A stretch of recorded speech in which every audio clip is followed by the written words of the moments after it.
Nagaa jirtu hordoftoota jaallattoota miidiyaa Dirree Barnootaa jirtan. Egaa tuutoriyaaliin keenya koorsii Logic and Critical Thinking waa'ee Fallacy irratti kan namaa jiru akkuma tuffetti jira. Paartii kana jalatti immoo kan wajjin ilaallu Fallacy of relevance jechuudha. Akkuma jalqabne arfaffaarra geenyeerra jechuudha. Fallacy arfaffaa kan wajjin ilaallu ta'a. Arfaffaadha hamma 8ffaa kan jiran hunduma isaanii infinite jechuudha irraa nafaana tura.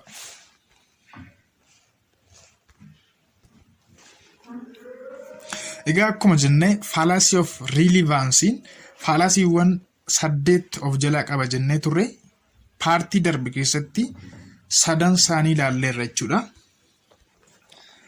Appeal to force, appeal to vanity fi appeal to people ilaallee inni arfaffaan ammoo Fallacy of relevance keessaa argumentum ad hominem yookaan argument against the person kan jennudha jechuudha.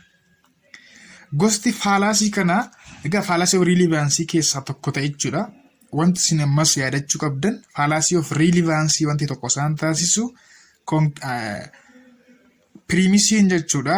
Argumentii wajjin waan waliin qabannedha yookaan premisii keessatti ragaan dhiyaatu irrelevantiidha jechuudha. Irrelevant to the conclusion. Argumentiin Fallacy'n argument against the person jennuuni arguerii lama qaba. Rageessaa lama of keessaa qaba jechuudha. Rageessaa lama of keessaa kan qabudha. One of them advances a certain argument and the other then responds by directing his or her attention not to the first person's argument but to the first person himself or herself. Yemmuu jennu argueriin tokko jechuudha. Wanti isin jala murattanii beekuu qabdan arguerii lama of keessaa qaba gosti Fallacy kana. Argueriin jalqabaa yaada namicha isa lammaffaa yookaan opponentii isaa yemmuu falmu maal irratti based ta'a? Akkuma maqaa isaa irraa hubattan against the person jedha. Against the person jechuun namichuma mataa isaatiin morma jechuudha. Malee argumentii isaatiin mormaa hin jiru. Hubadhaa. If someone refuses to consider his or her opponent's argument on its merit alone and then instead attacks his or her opponent on the ground of his belief, motive, religion, character, practice and so on.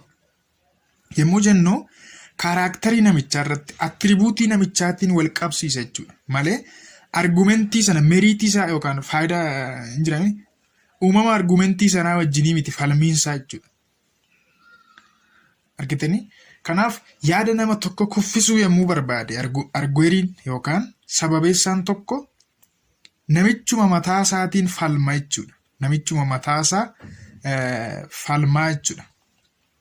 Ofii isaatiin argument against the personin Fallacyewwan of jalaa hin qabaata. Tokko tokkoon kan jilaallu ta'a. Walumaa galatti akka cuunfattuun isin qabattan argument against the personin jechuudha. Kan tokko isaan taasisu 3 isaanii the ad hominamiin hin jira.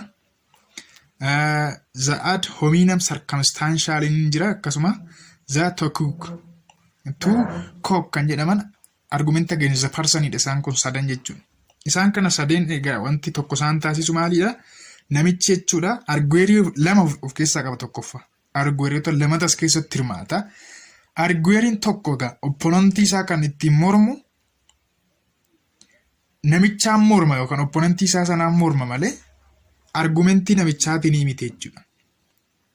Attribuutii namichaa ilaalee ta'uu danda'a. Circumstance yookaan haala namichi sun keessa jiru ilaalee ta'uu danda'a. Amala namichaa jechuunis namichumti mataa isaatti waan gochaa jiru ilaalee ta'uu danda'a. Kanaaf argument against the personin Fallacy 3 of keessaa qaba jechuudha. Formii 3 of keessaa qaba. Inni jalqabaa the ad hominem abusive.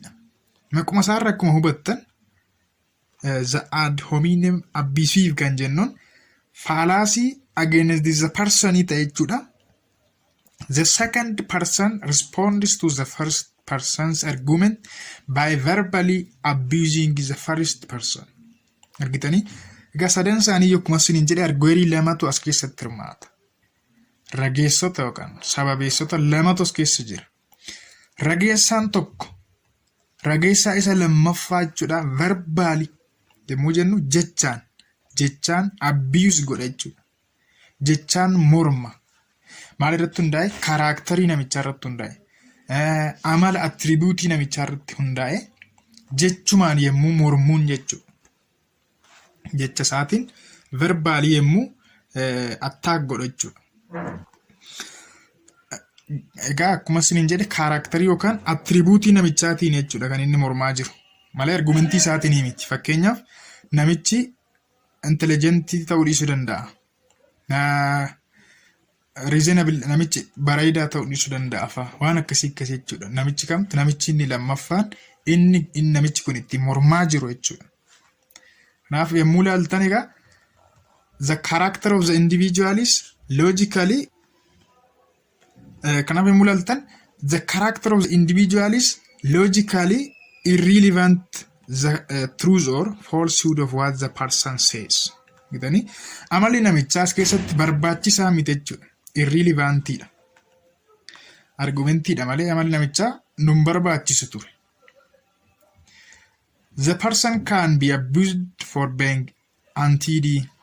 Gitanii bareedaa ta'uu dhiisuu danda'a yookaan ammoo namichi smookarii fa'aa ta'uu danda'a. Nama injiranii sigaaraa xuuxuu ta'uu danda'a. Gaambilerii qumaartanyaa ta'uu danda'a. Konservaatiivii ta'uu danda'a. Siikii waan akkasii ta'uu danda'a jechuudha. Yookaan ammoo member of certain political party ta'uu danda'a. Amalli namichaa amma kaas keessatti hin barbaachisu jechuudha beekaa. Hin barbaachisu. Argumentii isaati malee. Fakkeenyaaf how stingy person can tell us about charity. Hence, let us stop discussing about this issue raised by Tamrat. Jechaadha laal argueriin kun jechuudha. As keessa arguerii lamatu jira. Argueriin jalqabaan namicha argumentii kana haasaa yookaan barreessaa jiru yommuu ta'u, arguerii lammaffaan obbo Tamrat jechuudha. Tamrat argumentii wayii dhiyeesseera jechuudha. Kana dura Tamrat argumentii akkam jedhu waa'ee charity, waa'ee arjummaa, waa'ee charity argumentii wayii dhiyeesseera.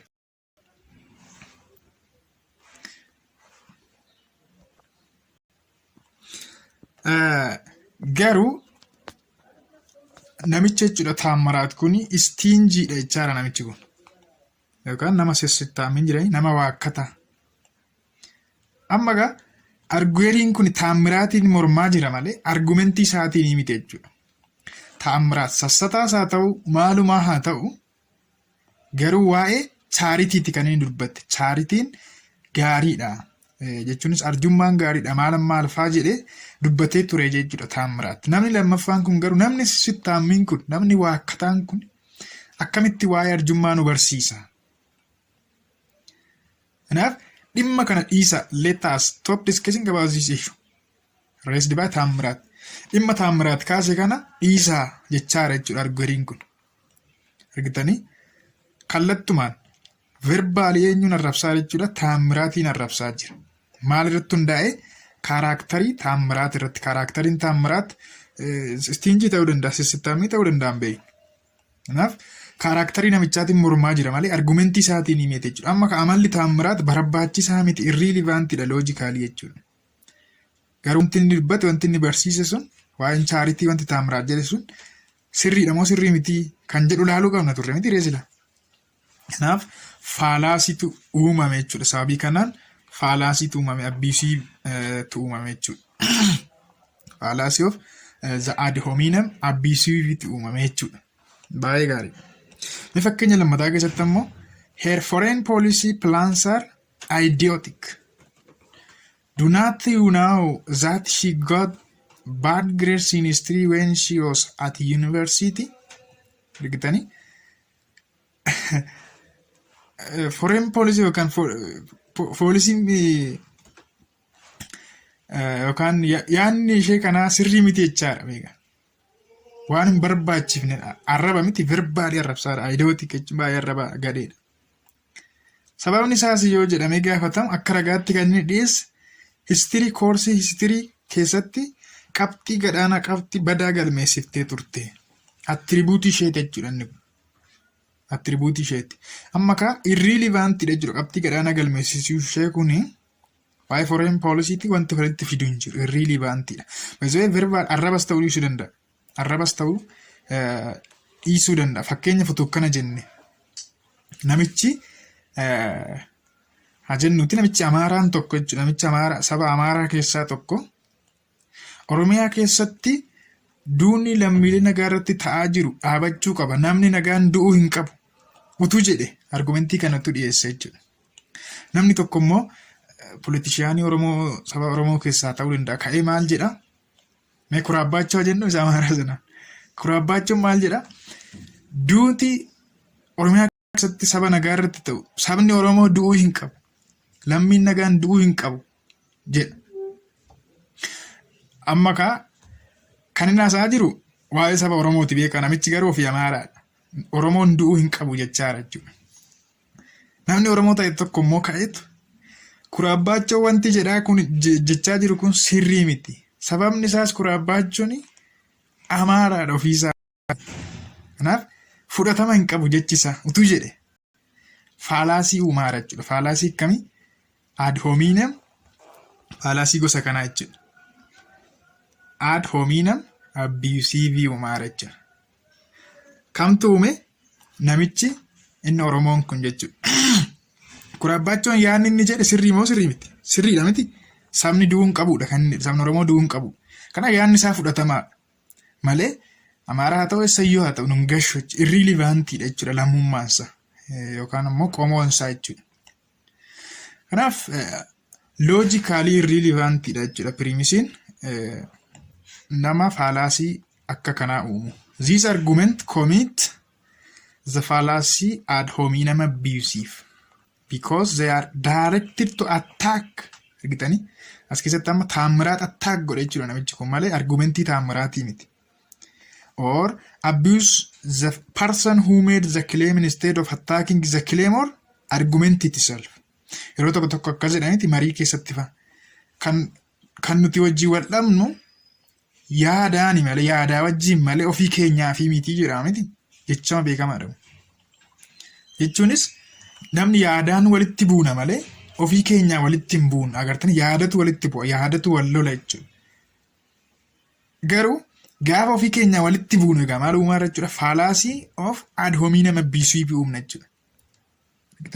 Kanaaf argumentii wajjin ta'uu qaba falmiin keenya malee namicha wajjin ta'uu hin qabaatu jechuudha. Fallacy irraa bilisa ta'uu yoo barbaadu. Inni lammaffaan fallacy of against the person jechuudha. Ad hominem circumstantially. Ad hominem circumstantial. Isa kanarras maqaa masaarraa akka hubannutti circumstancii namni tokko keessa jiru yookaan haala yookaan situation namni tokko keessa jiru irratti hundoofne yommuu yaada isaa yookaan argumentii isaa morminu jechuudha.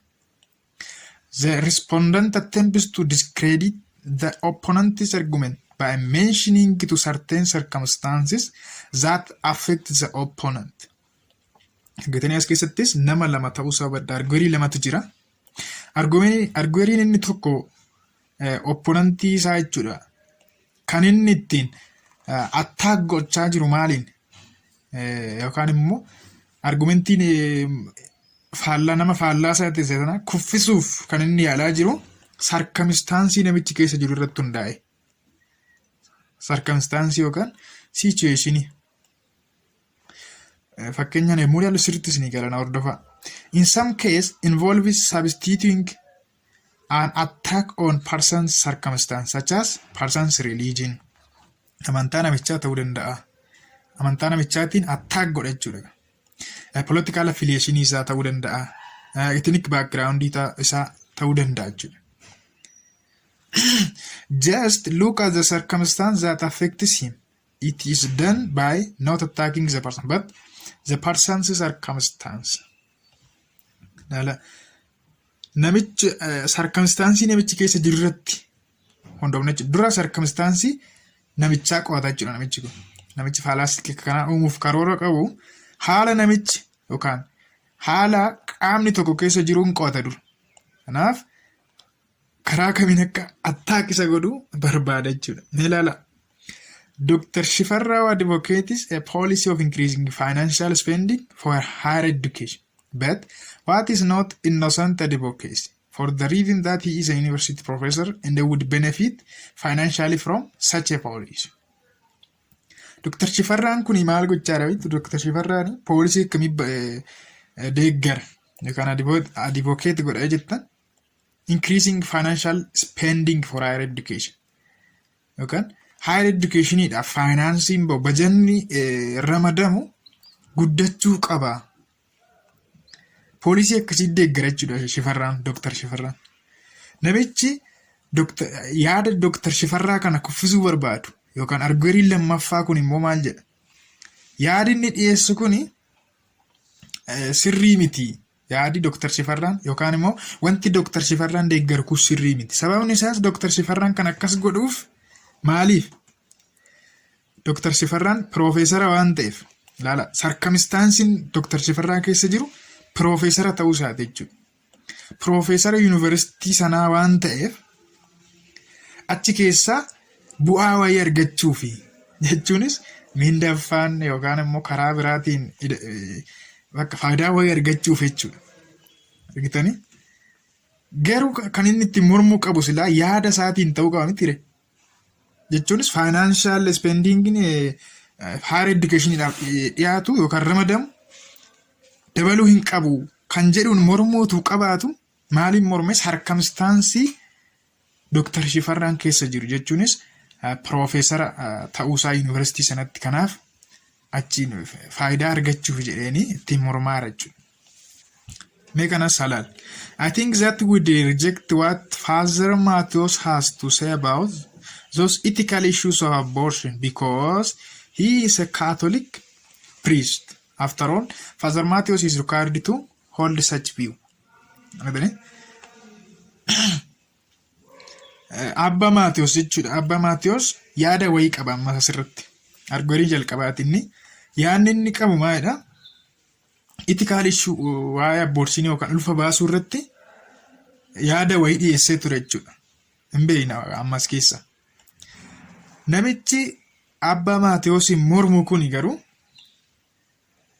maaliin mormaa rabeetu yaada Abba Matthews utuu hin taane circumstance inni keessa jiru. Circumstance inni keessa jiru maalidha? Catholic priest ta'uusaati yookaan qeesii priestii jechuudha. Qeesii Caatholicii jechuudha. Namichi kun. Kanaaf qeesii Caatholicii waan ta'eef yaada akkasii dhiyeessee yaada isaa kana maal gochuu qabna? Yaada isaa kana dhaabuu qaba. Hold such view. Ilaalcha akkasii dhaabuu qaba dheeni ittiin morme jechuudha. Silaa gochuu kan qabu maal ture? Gochuu kan qabu yookaan ittiin mormuu kan qabu yaada isaatiin malee waa'ee qeesii ta'e maalii ta'e wanti isa gashu hin jiru. Arguuriin kun jechuudha. Kallattumaan argumentii Father Matthews utuu hin taane kan inni mormaa jiru circumstance yookaan haala Father Matthews keessa jiruun mormaa jira jechuudha. Well, inni sadaffaan against this person jala kan jiru jechuudha. To cook yookaan yuutu jechuudha Ingiliffa isaatiin. Laatiniidha isheen kun. Ingiliffa isaatiin yuutu atiyyuu akkasiin goota akka jechuutti. Pronounced as to cook yommuu dubbistan. Inni ulfaata baay'eeti. To cook jedhame. Begins is the same way as the other two varieties of the ad hominem argument. Akkuma jenne ad hominem argument yookaan against the person lamatu jira inti warri kanaan dura ilaalle jechuudha. Inni tokko circumstantially yommuu ta'u inni biraan ammoo abusive jechuudha. Inni kunis akkuma isaaniitti jalqaba. Garuu the second arguer attempts to make the first appear to be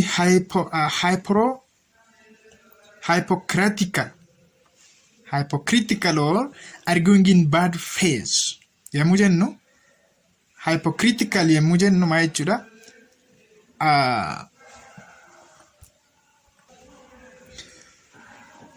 atiyyuu akkasii akkamitti kana na gorsitaadha jechuunis wanta namni tokko jedhu wanta namni tokko keessa jiru hin qorattu yookaan amalasaa booda mee fakkeenya keessatti ilaala sirriitti ni gala foormii kana qaba isa foormiinsa you also or you did it too atiyyuu akkasin goota implies that person's action are not consistent or contradicts with that for which he is arguing argitani amalli nama sana yookaan gochi nama sana wanta namichi jechaa jiru wajjin faallaa yemmuu ta'u fakkeenyaaf jechama yeroo baay'ee beektan qeesiin tokko yookaan sheekiin paastarii ta'uu danda'a hin dhugin hin machaayin hin aarsin jedhee hin barsiisamin tokko achuma waltajjii keessaa ka'e atiyyuu hin dhugdaa miti qeessa atiyyuu akkas gootaa miti sheek atiyyuu hin aarsitaa hin qamaataa miti akkamitti akkasitti nu barsiistatu jedhe faalaasii uumaa jechuudha. Faalaasii kan uumaa jiru sheek yookaan qeesisan utuu hin taane sidha jechuudha isa waltajjii keessaa ka'e atiyyuu akkas goota kan jechaa nama jechaa jiru san jechuudha. Maal si dhibe aarsoo haa dhugu yookaan immoo waan akkasiin godhisiin jechaa jiru sana hojjetu wanta ati gochuu qabdu gochuu dhiisuudha bakka macaafa yookaan quraanatu dhoowwa waan ta'eef jechuudha malee amalli namichaa sin gashu baay'ee akka walitti sin jalaan buune sarkamistaanshaali wajjin walitti sin jalaa buun qabu akkamitti akka adda baafattan ilaalla dogoggoruu dandeessu waan ta'eef jechuudha qorumsa irratti. The second arguer usually accomplishes this by citing features in the life or behavior of the first arguer that conflict with the latter's conclusion. Kan inni cite godhu feature jireenyuma nama sanaa wajjin jechuudha. Fuula mormaara beeka. Fuula namicha sanaa wajjin mormaara. Fakkeenyaaf doktarri tokko yookaan hakiimni tokko ulfaatina hir'isuu qabdatu siin jedhee si gorsa. Hakiimni borcaammii wayii jechuudha. Atiyyuu borciin kee amma nagaa akkamitti kana na gorsita utuu jetteeni faalaa ishees taa'arta jechuudha. Just borciin akka hin barbaachifne si gorsaara miti. Kanaaf maal si dhibee borcii hir'isi malee waa'ee namicha waa'ee borcii isaa maal si dhibe. Kanaaf foormii akkasii kana qaba jechuudha. In effect, the second arguer says, how dare you argue that I should stop doing X, why you do, or have done X yourself. Gocha yookaan action X tokko fudhannes keessatti gocha kana atiyyuu raawwachaa jirta. Anaan akkamitti raawwatinnaan jetta. Bifa kana qaba jechuudha. Keenyaaf child to is parent. Maatii isaatti waan jechaa mucaan kun laala. Your argument that I should stop stealing candy from the corner store is not good. You told me yourself just a week ago that you too stole candy when you were a kid. Argitanii? Maatiin isaa isa garsaadha. Amma arguerii lamatas keessara maatii isaatii fi isa jechuudha. Yookaan haadha isaa abbaa isaa ta'uu danda'a. Karameellaa hinatin akkamitti naan jetta? Yaanni kee kun argumentiin kee kun sirrii miti. Gudii miti. Sababni isaas yeroo darbe torban darbe keessaa atiyyuu yeroo daa'imummaa keetti yeroo kiidii turtetti karameellaa hataa akka turte natti himteetta. Argite? Kanaaf karameellaa hinatin wanti jedhamu kuni wanti jettee ati na gorsitu kun sirrii miti jechaaniira jechuudha. Kallattumaan namichaan mormaara jechuudha. Namichaan mormaa jira. Malee argumentii haadha isaa yookaan abbaa isaatiin miti. Obviously, whether the parent stole candies irrelevant jechuudha. Jechuunis abbaa isaati yoo ta'e parentii isaa kam akka ta'e hin beeknu. Abbaa isaati yoo ta'e karameellaa hinatiniin kan jedhe sun abbaan isaa sun karameellaa hatuu dhiisuun isaa maadha irrelevantidha argumentii kana keessatti. Conclusioniidhaaf irrelevantidha jechuudha. Well, inni kun isuman sila siniin jedhedha. Akkamitti akkan borcii koo hir'isu na gorsitaatiyyuu borcaam jechuun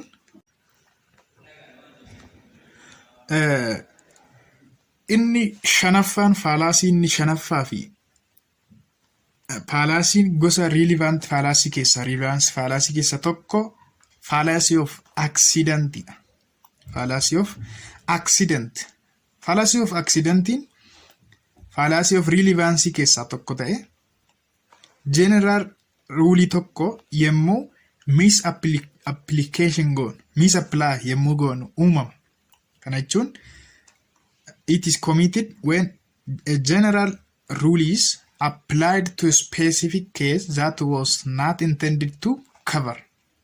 Laala as keessatti wanti isin hubachuu qabdan general rule sun jechuudha. General ruling tokko jira. General ruling tokko jira. General rule sana yemmuu karaan taaneen apply goonu specific case tokkoof jechuudha.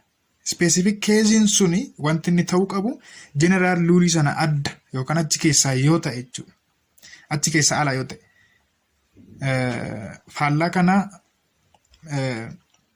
hasti generalization ilalla fallacy of weak induction jalatti converse of accident jedhannisu hasti generalization jechuudha. Inni immoo sample yemmuu fayyadamne general specific rule tokko general rule dhaaf yemmuu apply goonudha. Inni kun faallaasaa jechuudha. General rule waan jira. General rule sana specific case dhaaf karaan taaneen yemmuu apply goonu. The general rule is cited in the premise and then wrongly applied to the specific case mentioned in the conclusion. Conclusion keessa specific case ture jechuudha. Premise keessatti kan dhiyaatu immoo general rule dha. General rule because of the accidental feature of the specific case, the general rule does not fit or is misplaced, misapplied.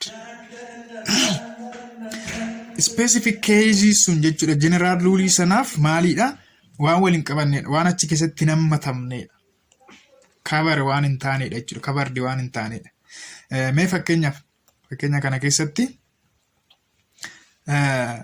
freedom of speech is constitutionally guaranteed right. Therefore, Ababa should not be arrested for his speech that inspired the riot last week. Argitanii ergaa akkuma beekamu mirgi yaada ofii bilisaan ibsachuu yookaan haasa'a constitution yookaan heera keessatti mirga kennamedha jechuudha. Kanaaf Ababaan maal ta'uu hin qabuudha hidhamuu hin qabu sababii haasaa godhe sanaan immoo maal godhe riyooti yookaan rebellion dammaqse. Riyooti yemmuu jennu namoota hin jirre namoota jeequmsa kaasan jechuudha. Amma gaa general ruling kame yoo jettan general ruling as keessatti haasawuun mirga heeraati kan jedhudha. Haasawa gochuun yookaan speechiin mirga heeraati kan jedhu kuni general rule jechuudha. General rule keenya. Amma gaa argueriin kun general rule kana fidee eessatti applied godhe specific case itti apply godhe. Specific case in keenya maadha waa'ee Ababaatti. Ababaan haasaa isaatiif sababii haasaa godhee hidhamuu hin qabu kan jedhudha jechuudha. Sababni isaas haasaadha. Haasawni immoo heeyyamameera seera mootummaa keessatti. Heera mootummaa keessatti. Wanti inni dogongoree jiraate egaa heerri mootummaa exceptionii qaba. Haasaa irratti malee hin jettee macaal jetteema waan hunda naasoftu. Exceptionii qaba jechuudha. Limitationii qaba. Daangaa qaba jechuudha. Wanta ati haasoftu sun daangeffamaadha.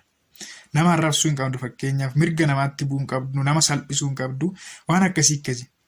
Mitiire yaada kee immoo dhiyeeffattu jechuudha. Keeyyata 29 akkasumas seera civil code irratti illee jira jechuudha. Nimmoo haasoftu daangaa qaba haasaan kee. Kanaaf wanti inni dagate limitationii sana jechuudha. Limitationii sana Ababaan amma riyooti kaasofni Ababa. Yookaan immoo waan hin taane consequence hin barbaachifne kaaseera jechuun seericharra darbeera jechuudha. Limitation isaarra ce'eera. Fakkeenya biraa tokko hojii keessanirraas ilaaluu hin dandeessu. Waa'ee seera gravity. Waa'ee seera gravity kaasetu seerri gravity I don't know karaa kamiin akka ibsa garuu seerri giraafitii seera mitiire. Seerri giraafitii seera. Namni seera cabsuu hin qabu. Karaa biraan sin ibsa ishee. Namni seera cabsuu hin qabu. Kanaafuu namni kamuu seera giraafitii cabsuu hin qabu jenneetu conclude goone. Kunis fallacy of accident jechuudha. Seera jedhame malee seera waa'ee seera cabsu waa'ee yakkaa of keessatti namatu seerri giraafitii seera biraadha jechuudha. Fakkeenya kanatti isin dabala.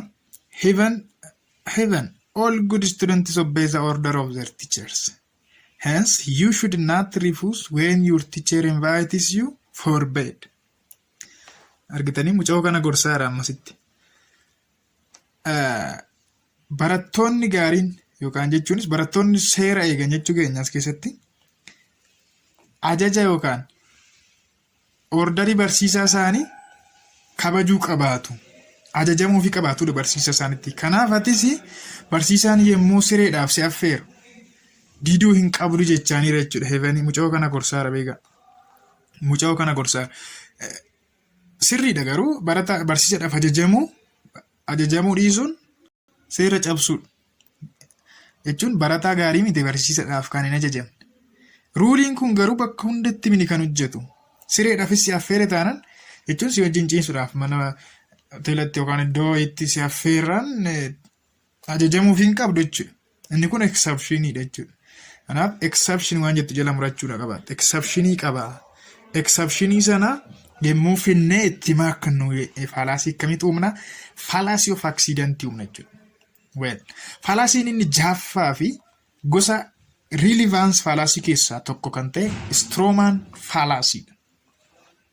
Stroman fallacy'n committed when an argument distorts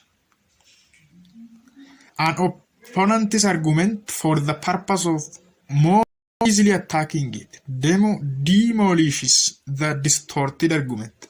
Isa kana qabadhaala. Demolishes the distorted argument, then concludes that the opponent's real argument has been demolished. By doing so, the arguer is said to have set up a straw man and knocked it down. Conclude that the real man opposing a knocked down as well jechuudha. As keessatti argueriin kun jechuudha. Argueriin kun wanti inni godhu fallacy kana namni uumu sun distorted godha jechuudha. Yookaan argumentii opponentii isaa distorted godha jechuun hin jallisa jalaa exaggerate faa godha. Gabbuusa oversimplify godha. Tani akka malee gabbuusuu danda'a yookaan exaggerate ol kaasuu danda'a. Distort godha jechuudha. Yaada isaa sana jalaa jallisa. Sambooda maal godha? Conclusion isaa keessatti yaada jallate sana yaada ofii isaatii jallise sana akka conclusionitti fayyadama jechuudha. Argitanii? Fakkeenyaaf asitti mangashaa waan jedhe ilaala. It would be a good idea to ban advertising beer and wine on radio and television. These advertisements encourage teenagers to drink, often with disastrous consequences. Argumentii kana keessatti Saggayin immoo maal godhe? You cannot get people to give up drinking. They have been doing it for 1,000 years. Mangashaan kan inni haasa'aa jiru waa'ee maaliiti? Advertising biiraa dhoowwameera biyya keenya keessattis beeksisa irratti karaa maas miidiyaa keessumaa kan beeksifamne jechuudha. Waayinii fa'a televizyiinii irratti karaa reediyoo akka hin beeksifamne dhoowwameera. Mangashaan maachaara beeksisa akkasii kana dhabamsiisuu qabna. Kana jechuunis TV fi raadiyoo irratti waa'ee biiraa fi waa'ee waayinii dhugaatii alkoolii beeksifamuu hin qabu jechaadha. Sababni isaas jennaan these advertisement encourage teenagers to drink. Dargaggoota yookaan ol adeemtota dhugaatiitti jajjabeessa. Dhugaatiidhaaf jajjabeessa. Kanaaf konsikweensiin inni fidu immoo hammaataadha jedhee argumentii isaa dhiyeessaa jira. Saggaan immoo maal jechaniira kaayootti mormu jechuudha. Distort jalaa godha jechuudha. Yaada isaa kana. You cannot get people to give up drinking. They have been doing it for thousands of years. Amma sila logical ta'e yookaan argumentii relevant ta'e dhiyeessuu qabaa mitiire. Garuu kan inni godhe namoonni akka dhugaatii dhaaban gochuu hin dandeessu. Sababni isaas waggaa kumaatamaaf waggaa baay'eedhaaf dhugaa turanii jiru jedheetu distorted jalaa godha jechuudha. Argitanii akka malee exaggerate godha jechuudha. Oversimplified gochuus danda'a. Akka malee jalaa gabbuusu. False cause fallacy keessatti injira ilaalla oversimplify. Fallacy'n akkasii injira isaa wajjin walitti dhufu garuu kun inni sun cause fi effect dha wal qabata. Inni kun garuu argumentii isaa kana distort jalaa godheetu distort yommuu godhu yookaan exaggerate godhuu danda'a yookaan over simplify gochuu danda'a jechuudha. Baay'ee gaarii. Fakkeenya kana keessatti kun isuma amma laalleedha. The above examples a guy attempts to oppose Mangasha's idea but with distorted form. Karaa distorted ta'een yookaan karaa jallaa ta'een jechuudha. Kan inni ittiin oppose godhe. Meeriin immoo waan jettu ilaala. We must not betray the principle of justice and democracy. Suspected terrorists must be granted basic rights as well as legal representation and access to fair court jechaaniirti. Amma yaanni meeriin jechaa jirtu waa'ee pirinsipilii haqummaa fi pirinsipilii dimokiraasii kana baasuu hin qabnu jechuunis nama hundumaatti himuu hin qabnu akka jechuuti. Sababni isaas jennaan terroristoonni yookaan shororkeessitoonni suspected terrorists shororkeessitoonni shakkaman kun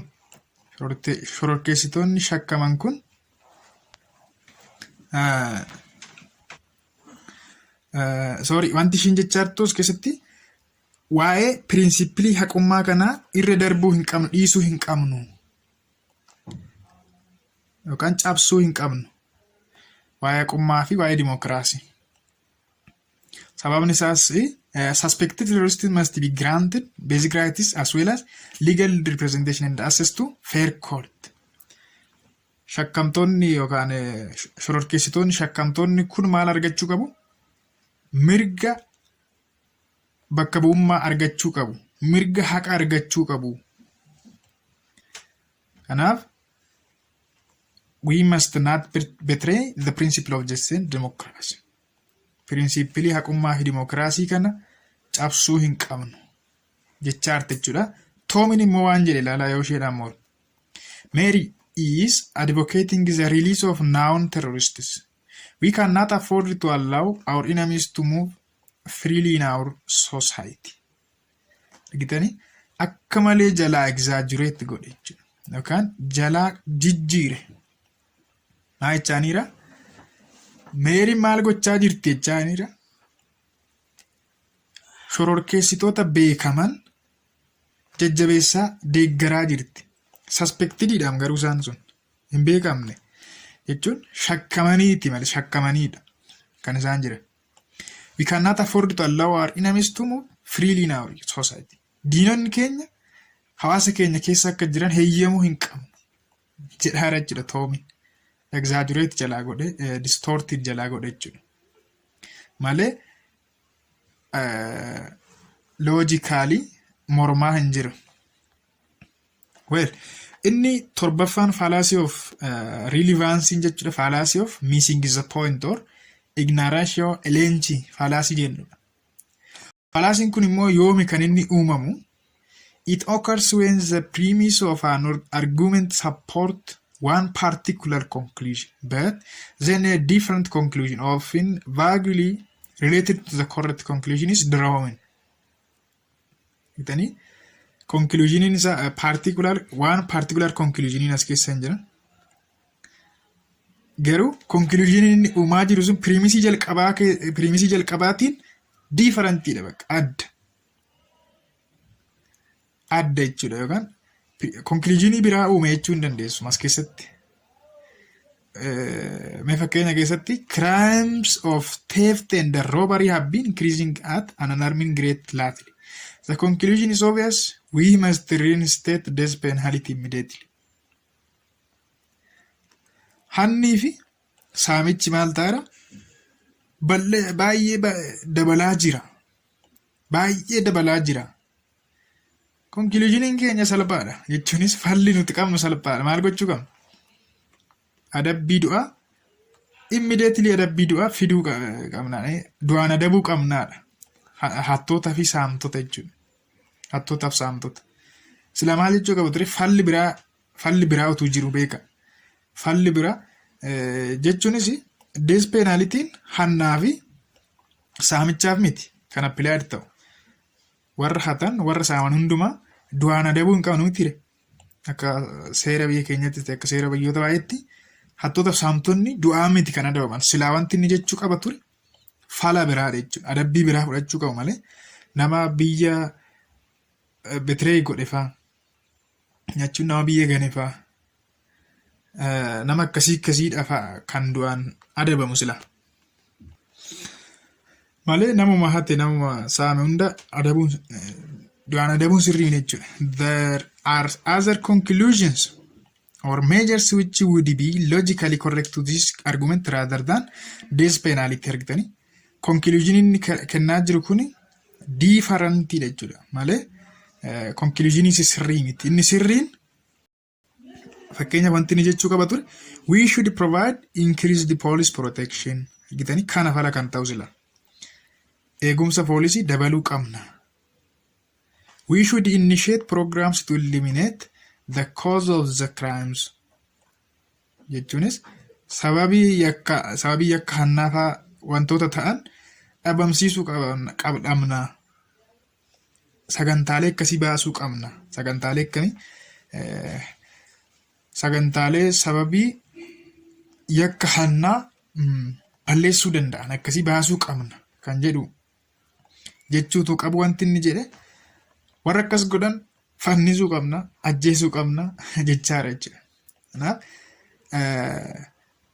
it occurs when the premise of an argument support one particular conclusion but then different conclusion.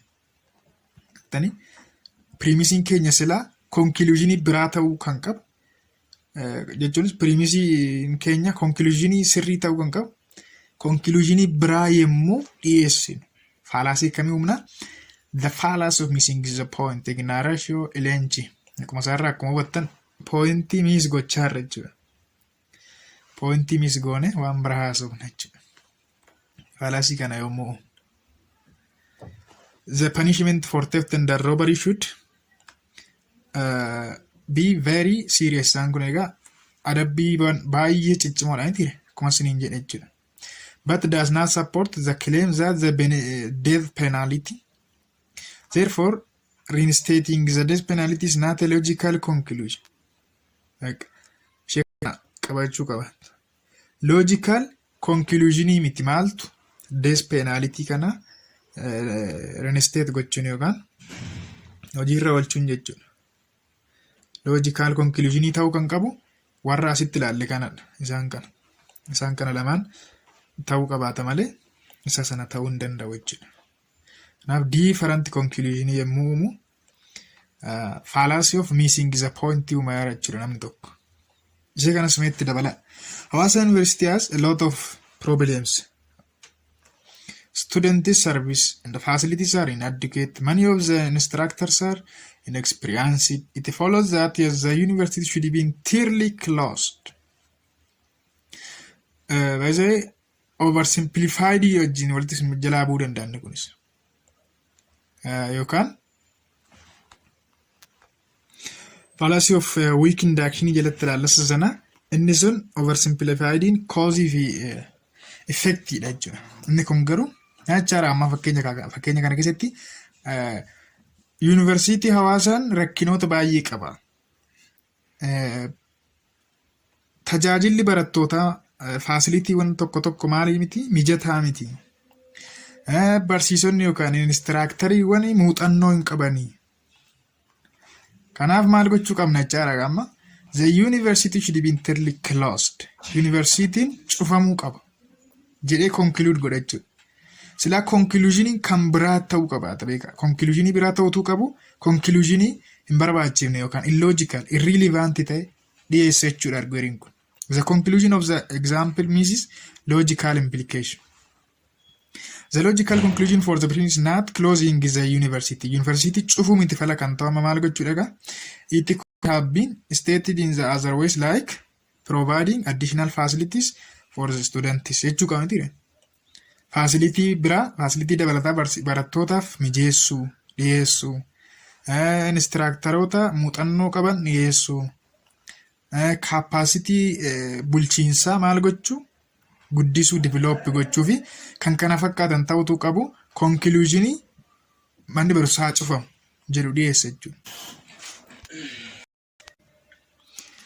Inni 8ffaan fallacy of relevance red herring fallacy dha yookaan off the track fallacy dha. Off the track fallacy jechuun karaarraa maqsuu, karaarraa jallisuu jechuudha.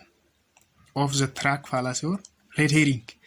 Maqaansaa kan irraa dhufe tooftaa adamoo, saree adamoo itti leenjisanidha. Akkuma beekamu namoonni immoo adamoo deeman saree qabataniitu jechuudha, dur jechuudha. Saree adamoodhaaf warra leenjisutu red herring. Inni kun waan akka malee urgaa'u wayidha. Kan foolii hamaa, foolii cimaa waan qabu wayidha jechuudha. Iddoo wayii awwaalu. Achis asis hin awwaalu. Saree sana dogongorsuudhaaf jechuudha. Saree sana dogongorsuudhaaf. Mee fakkii kanarratti yommuu ilaaltani main argumentiin iddoo kana jira. Sareen kun silaa kan inni adamsuu qabu maalidha? Ishee kana jechuudha. Ishee kana bineettii kana adamsuu qabaata ture. Garuu red herringiin iddoo kana awwaalamtee jirti. Wanti urgaa akka malee qabdu sun jechuudha. Achumaan sareen dogongoree walii wallaalee teessa dhaqee gara kanatti gore jechuudha. Argitanii?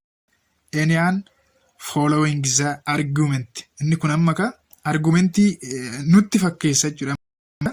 As keessatti argumentii hordofaa jira. Warra argumentii hordofa listenerii yookaan readeriidha jechuudha nuti. Listenerii yookaan leaderiidha jechuudha. Innaa attentioniin keenya as ta'uu qabu. Argitanii? As ta'uu kan qabu garam ta'e, garam deebi'e gara kanatti nu jala daayivarti ta'e jechuudha. Gara kanatti nu jala daayivarti ta'e. Kanaaf tooftaa warra saree adamoodhaaf warra leenjisutu tooftaa kanatti fayyadama. Arguer diverts the attention of the listener by changing original subject. Divert kan jettuu fi subject kan jettu kana jala murachuu qabaatta. Subjectii originally kan subjectii jalqabaa kana hin jijjiira. Argueriin jechuudha. Nu jalaa giddareetu nu maksa jechuudha. Karaarraa nu maksa. Kanaaf subjectiin jijjiirame jechuun immoo ishuu biraa keessa seeneera jechuudha namichi kun yookaan argueriin kun mata duree biraa keessa galeera jechuudha. Arguer ignores the main topic jechuun main topic sana ignore godheetu shift the attention of his audience to another totally different issue. Different issue yookaan ammoo waa'ee waan bira haasa'aa jechuudha. Waan bira haasa'aa. Conclusioniin egaa hin jijjiirama jechuudha miti reeyoos. Sababni isaas waan biraa keessa galeera waan ta'eef conclusion from the changed issue. Lawaan sin hubachuu qabdan conclusioniin eessarraa kan inni follow ta'uu jettan issue jijjiirame sanirraa malee premisii jalqabaatirraa miti. Primisiin jalqabaa already hin jijjiirameera. Dura primisii lammataa keessatti maal nuuf dhiyeessa? Hin jijjiiranu jala. Conclusioniin isaa immoo primisii jijjiirame sanirra dhaabata malee primisii jalqabaa original primisii irra miti jechuudha. Subjectiin walaa jijjiireera waan ta'e. Tooftaa lama fayyadama namni faalaasii akkanaa kana uumu. Tooftaa lama fayyadamuu danda'a. Change the subject to one that is subtly related to the conclusion.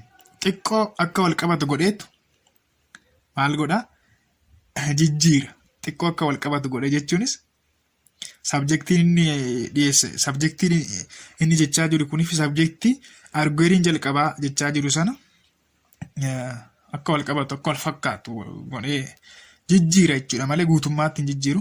Change the subject malli lammaffaan immoo the subject to some fleshy eye catching jedhamti toopikiin tokko tokko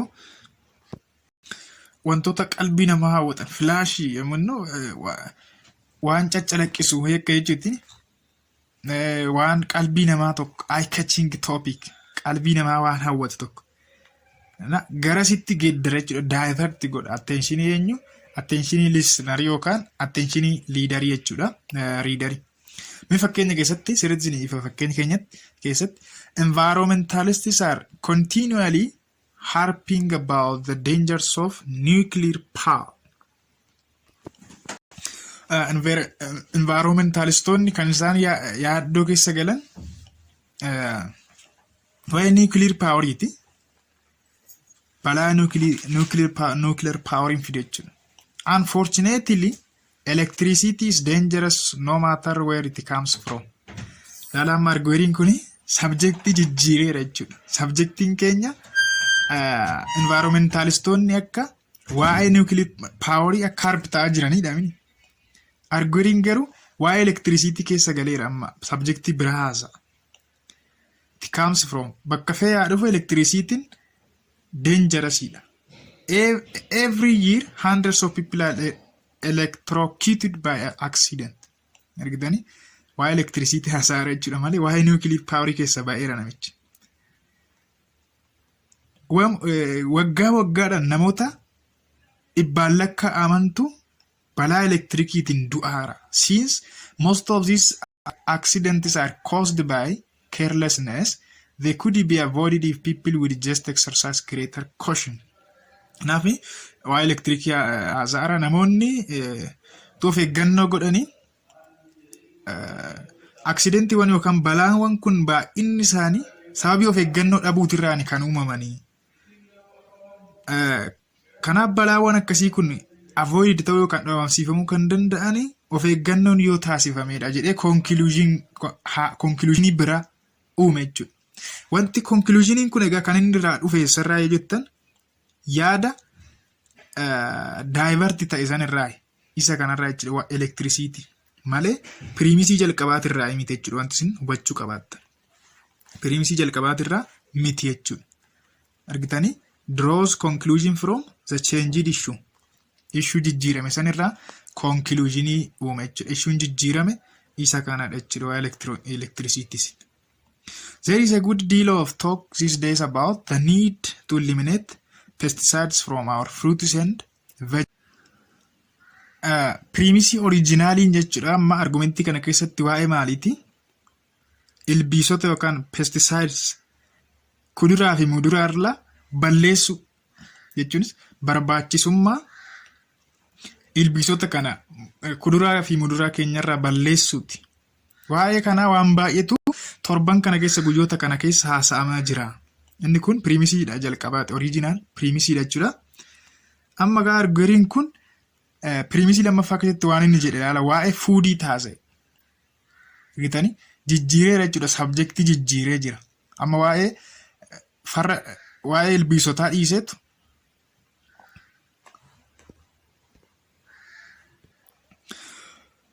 walumaa gala tutoriyaaliin keenya relevance fallacy irratti kana fakkaata ture.